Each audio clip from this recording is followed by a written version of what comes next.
रात्री काळ्या कुत्र्याला तूप लावलेली पोळी खायला घाला, शत्रू किंवा विरोधक तुमच्या विरुद्ध काहीही करू शकणार नाही। 2. घरातील आर्थिक स्थिती मजबूत होण्यासाठी घरातील ईशान्य कोनात गाईच्या तुपाचा दिवा लावा। नमस्कार श्रोतेहो, पितृपक्षातील अमावस्या सर्वात महत्त्वाची असून ज्या पूर्वजांच्या मृत्यूची तारीख व तिथी माहीत नसल्यास त्यांचे श्राद्ध आणि तर्पण या दिवशी केले जाते। तंत्रशास्त्रानुसार या दिवशी काही खास तोटके केले जातात। हे उपाय किंवा तोटके केले तर पितृदोषातून मुक्ती मिळते।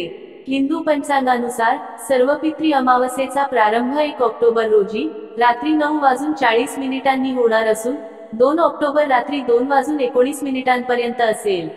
या अमावस्येला मोक्षदायिनी अमावस्या असे म्हणतात। या दिवशी केलेले उपाय किंवा तोटके खूप प्रभावी मानले जातात। चला तर मग जाणून घेऊयात की कोणते उपाय सर्वपित्री अमावस्येच्या दिवशी करावेत। 1.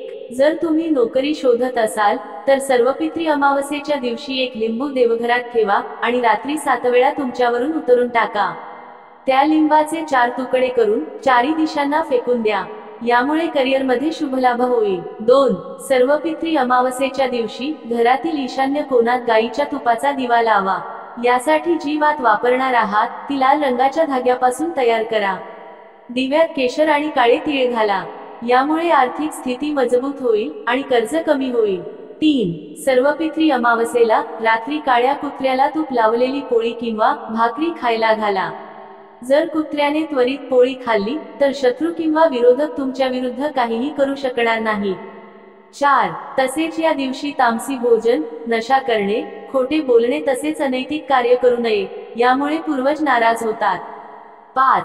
सर्वपित्री अमावस्येला रात्री 5 लाल फुले आणि 5 प्रज्वलित दिवे नदी किंवा तलावात सोडून द्या। यामुळे धनलाभ होतो तसेच कुटुंबातील प्रत्येक व्यक्तीची उन्नती होते। 6. सर्वपित्री अमावस्या कालसर्प दोषाचे निवारण करण्यासाठी उत्तम मानली जाते। सकाळी स्नान आणि ध्यान धारणा झाल्यानंतर चांदीच्या नाग-नागिणीची पूजा करावी। त्यावर पांढरी फुले अर्पण करून हे सर्व पाण्यात प्रवाहित करून द्यावे। यामुळे कालसर्पाचा दोष कमी होतो आणि तुम्ही जे काही ठरवले आहे ती कामे पूर्ण होतात। 7. सर्वपित्री अमावस्येच्या दिवशी बाभूळच्या झाडाखाली पितरांसाठी भोजन ठेवावे। त्याचबरोबर कच्चे दूध, 2 लवंग, थोडे बत्तासे आणि काळे तीळ पितरांना अर्पण करावेत। यामुळे करिअर, नोकरी तसेच दैनंदिन जीवनातील समस्या कमी होतात तसेच नकारात्मक शक्ती तुमच्यापासून दूर राहतात। 8. असे म्हणतात सर्वपित्री अमावस्येच्या दिवशी पूर्वजांचा निवास पिंपळाच्या झाडात असतो। त्यामुळे पिंपळाच्या झाडावर कच्ची लस्सी, साखर, तांदूळ, दूध, काळे तीळ आणि फुले अर्पण करा। ओम पितृभ्य नमः या मंत्राचा जाप करून 11 प्रदक्षिणा घाला। त्यानंतर पितृसूक्ताचे पठण करा। 9. संध्याकाळी पिंपळाच्या झाडाखाली दिवा प्रज्वलित करून काळे तीळ अर्पण करा। यामुळे तुमच्या वाटेतील अडचणी दूर होतील आणि पूर्वजांची कृपादृष्टी तुमच्यावर कायम राहील। 10. सर्वपित्री अमावस्येला 2 पूर्वजांच्या नावाने लोकांना जेवण द्यावे किंवा गरजवंतांना खाऊ घालावे। 11. मुंग्यांना गोड पीठ किंवा माशांना पिठाचे गोळे खायला द्यावेत। हे उपाय केले तर तुमच्या सगळ्या इच्छा पूर्ण होतात। 12.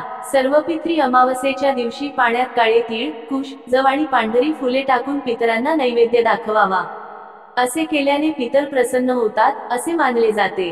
13. वास्तुशास्त्रानुसार उत्तर पूर्व दिशा पवित्र मानली जाते। हे देवतांचे निवासस्थान मानले जाते। या काळात पितरांची पूजा आणि स्मरण करावे आणि घरामध्ये सकारात्मकता टिकवून ठेवण्यासाठी या दिशेने दिवा लावावा।